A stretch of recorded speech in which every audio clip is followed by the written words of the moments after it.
금요일 새벽 예배를 하나님 앞에 올려드리겠습니다. 민수기 13장 21절부터 33절까지의 말씀입니다. 이에 그들이 올라가서 땅을 정탐하되 신광야에서부터 하맛 어귀 르홉에 이르렀고 또 네겝으로 올라가서 헤브론에 이르렀으니 헤브론은 애굽 소암보다 7년 전에 세운 곳이라. 그곳에 아낙 자손 아히만과 세세와 달메가 있었더라. 또 에스골 골짜기에 이르러 거기서 포도송이가 달린 가지를 베어 둘이 막대기에 꿰어 매고 또 석류와 무화과를 따니라. 이스라엘 자손이 거기서 포도를 베었으므로 그곳을 에스골 골짜기라 불렀더라. 40일 동안 땅을 정탐하기를 마치고 돌아와 바란 광야 가데스에 이르러 모세와 아론과 이스라엘 자손의 온 회중에게 나아와 그들에게 보고하고 그 땅의 과일을 보이고 모세에게 말하여 이르되 당신이 우리를 보낸 땅에 간즉 과연 그 땅에 젖과 꿀이 흐르는데 이것은 그 땅의 과일이니이다. 그러나 그 땅은 거주민을 강하고 성읍은 견고하고 심이 클 뿐 아니라 거기서 아낙 자손을 보았으며 아말렉인은 남방 땅에 거주하고 헷인과 여부스인과 아모리인은 산지에 거주하고 가나안인은 해변과 요단가에 거주하더이다. 갈렙이 모세 앞에서 백성을 조용하게 하고 이르되 우리가 곧 올라가서 그 땅을 취하자 능히 이기리라 하나. 그와 함께 올라갔던 사람들은 이르되 우리는 능히 올라가서 그 백성을 치지 못하리라. 그들은 우리보다 강하니라 하고 이스라엘 자손 앞에서 그 정탐한 땅을 악평하여 이르되 우리가 두루 다니며 정탐한 땅은 그 거주민을 삼키는 땅이요 거기서 본 모든 백성은 신장이 장대한 자들이며 거기서 네피림 후손인 아낙 자손의 거인들을 보았나니 우리는 스스로 보기에도 메뚜기 같으니 그들이 보기에도 그와 같았을 것이니라. 아멘. 오늘 말씀에는 가나안 땅 정복을 앞서서 정탐꾼들의 활동했던 것과 또한 그들의 보고가 기록이 되어 있습니다. 그들은 가데스 바네아에서 출발하여서 하맛 어귀에 있는 르홉에 이르기까지 40일 동안 정탐 활동을 합니다. 가데스 바네아는 신광야와 바란 광야가 겹치는 지점에 있었습니다. 가나안 땅의 남쪽 경계선이죠.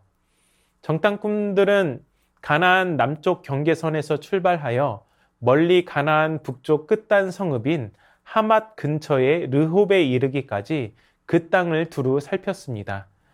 이곳은 가나안 땅의 북쪽 경계에 해당합니다. 이렇게 남쪽에서 북쪽으로 정탐꾼들이 여행한 거리는 대략 350km 정도였고 그 땅의 면적은 우리나라 경상도 정도의 크기에 해당했습니다. 12명의 정탐꾼은 비교적 자세하게 그 땅 전체를 정탐하였습니다. 그리고 돌아오는 길에 헤브론을 거쳐 에스골 골짜기에 이릅니다. 거기서 포도와 석류와 무화과를 따서 막대기에 꿰어 가져오게 됩니다.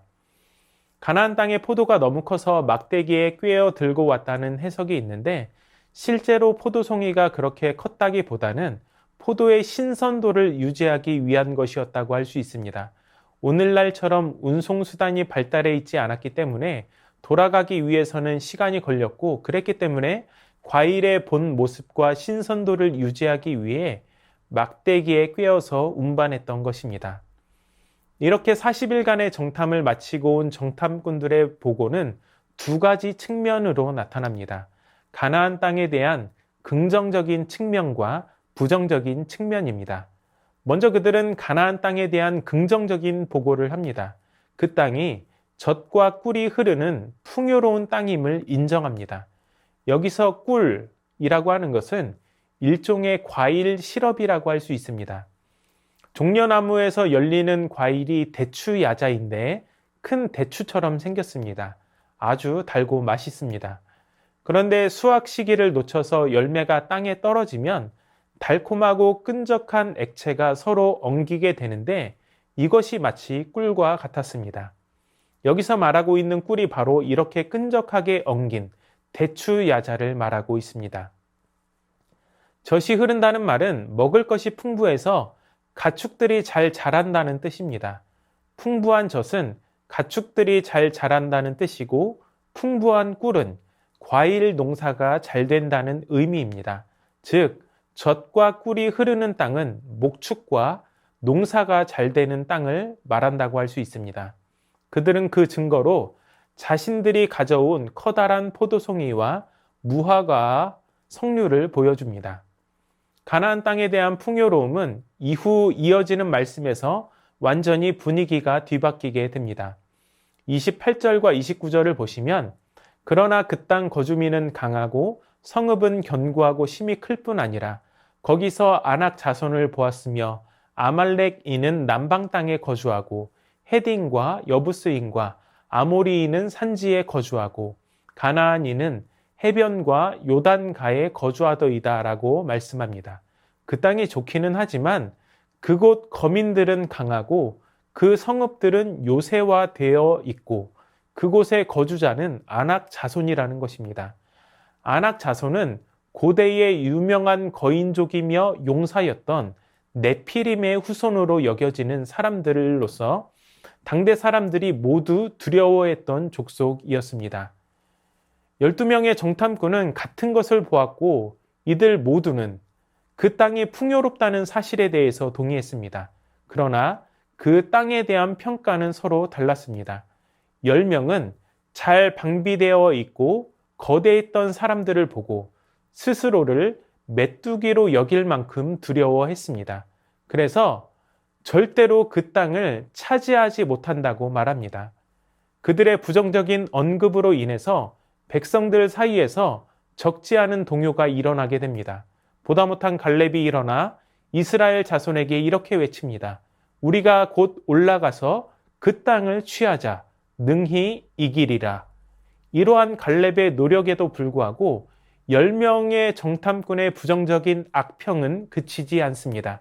이제 10명의 정탐꾼은 작정하고 그 땅을 폄훼할 뿐 아니라 이스라엘 백성들을 모욕합니다. 장대한 아낙 자손들 앞에 서면 우리는 메뚜기처럼 무기력한 존재에 불과하다고 악평했던 것입니다. 땅에 대한 평가는 긍정적인 측면과 부정적인 측면에서 정탐꾼 사이에 아무런 이견이 없었습니다. 하지만 여호수아와 갈렙 그리고 10 정탐꾼 사이에는 중요한 관점의 차이가 있었습니다. 현실에 대한 평가에 있어서 믿음의 눈을 가졌느냐의 여부였습니다. 하나님의 약속을 상속받는 길은 현실의 어려움에 주눅들지 않고 하나님의 약속을 신뢰하고 붙드는 일입니다. 하지만 눈에 보이는 현실은 가깝고 눈에 보이지 않는 하나님은 너무 멀게 느껴졌습니다. 하나님께서 약속하신 그 땅을 차지하기 위한 사전 조사에서 그들은 이렇게 철저히 실패한 것입니다. 거인같이 컸던 그 땅의 거주민들과 견고한 요새에 완전히 압도당합니다. 그리고 절망했습니다. 자신들을 메뚜기와 같이 작게 생각했습니다. 무엇보다 그 절망감을 다른 이스라엘 백성들에게 전염시켜 하나님에 대해 불평하게 만들었습니다. 그 땅 거민에 대한 두려움이 하나님의 약속에 대한 의심을 낳았고 의심은 할 수 없다는 믿음의 결핍으로 마침내 드러나게 됩니다. 이 땅을 살아가는 우리에게 오늘의 말씀이 주는 교훈은 이것입니다. 하나님께서 성경을 통해 약속하신 소망의 미래를 믿음으로 내다보며 두려움 없이 도전해야 한다는 것입니다. 우리 믿음을 가로막는 가장 큰 적은 두려움이라고 할 수 있습니다. 두려움은 하나님의 일하심을 온전히 신뢰하지 못하게 합니다. 10명의 정탐꾼은 자신들을 메뚜기와 같이 생각했지만 여호수아와 갈렙은 그 땅의 거민을 메뚜기로 생각합니다. 그래서 그들은 14장 9절에서 여호와를 거역하지 말고 그 땅 백성도 두려워하지 말라. 그들은 우리의 먹이라. 이렇게 말합니다. 두려워하지 말라. 그들은 우리의 밥이다. 라고 말하는 것입니다. 토미 테니가 쓴 하나님의 관점이라는 책을 보면 확대의 관점에 대해 말하는 부분이 있습니다. 그 중에 한 부분을 인용해 보도록 하겠습니다. 주님이 당신의 손 안에 확대의 힘을 부여하셨다. 그것을 지혜롭고 효과적으로 사용하는 것이 당신의 몫이다.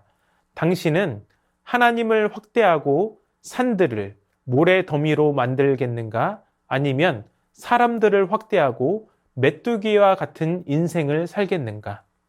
사랑하는 여러분, 어려운 나의 환경이나 두려움을 확대하여서 메뚜기와 같은 인생을 사는 것이 아니라 하나님을 확대하여 산이 평지가 되게 하시는 주님의 능력을 경험하시기를 바랍니다. 믿음의 고도를 높이시기 바랍니다. 그렇게 할 때에 여호수아와 갈렙처럼 하나님의 약속을 축복으로 취하는 은혜를 충만하게 경험하게 될 것입니다. 이 귀한 은혜가 오늘 여러분이 서 계신 삶의 자리에서 풍성하게 나타나실 수 있기를 주님의 이름으로 축원합니다. 말씀을 기억하며 다 함께 기도하도록 하겠습니다. 어려운 환경과 내가 가진 두려움을 확대하여 메뚜기처럼 사는 것이 아니라 하나님을 확대하여 산을 평지가 되게 하시는 주님의 능력을 경험하며 살아가게 하여 주시옵소서. 믿음의 결핍 때문에 스스로를 낮추는 삶이 아니라 믿음의 고도를 높이고 하나님의 관점으로 담대하게 살아가는 축복된 하나님의 자녀가 되게 하여 주시옵소서.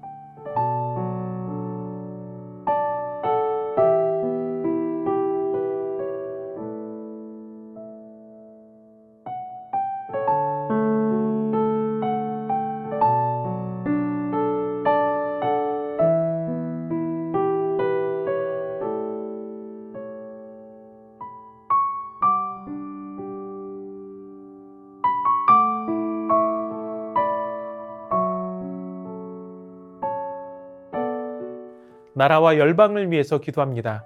기독교가 사회의 한 분야에 머무르는 것이 아니라 사회, 정치, 경제, 문화 등 모든 문화에 걸쳐서 모든 분야에 걸쳐서 그리스도의 사랑과 은혜로운 복음을 나타낼 수 있게 하여 주시옵소서.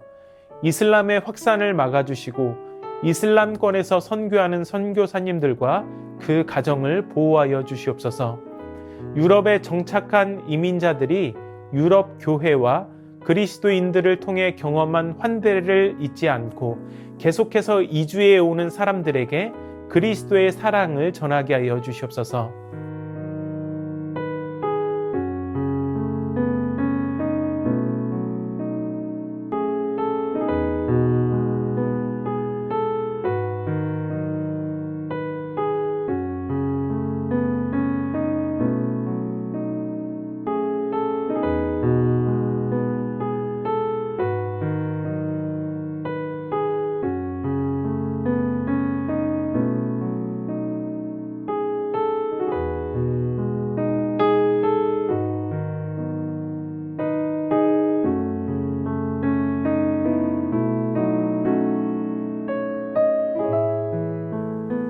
교회를 위해 기도합니다. 담임 목사님의 말씀 사역을 통해 온 성도들이 하나님의 풍성하신 사랑과 은혜를 더욱 누리게 하여 주시옵소서.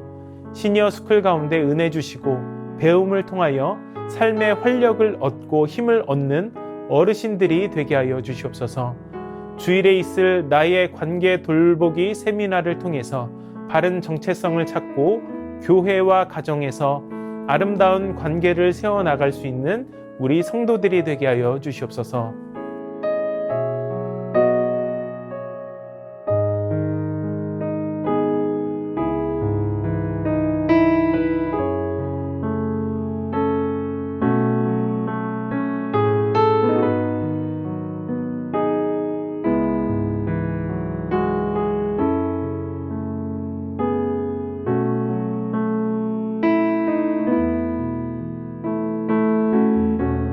선교사님들과 환우들을 위해 기도합니다. 과테말라 도익찬 노행자 선교사님을 위해 기도하실 때 주님의 때에 원주민들이 기뻐 찾고 회복되는 선교센터를 주시도록 집 주인에게 은혜 주셔서 저렴한 가격으로 숙소와 부지가 팔릴 수 있도록 숙소와 부지의 센터를 증축할 수 있게 재정을 채워주시도록 선교센터가 가난과 질병으로 고통받는 자들이 주님을 만나고 영과 육이 회복되는 하나님의 집이 될 수 있도록 3기부터 시작될 아띠뜰란 호수 12제자 마을의 순회 사역을 통하여 다른 마을에도 전도의 문이 열리게 되도록 안식년 기간 동안 만남의 복을 주시고 건강 검진을 통하여 건강을 회복하게 하여 주시고 다음 사역을 잘 준비할 수 있도록 방글라데시 스리랑카에서 선교하시는 박숙희 선교사님을 위해 기도합니다.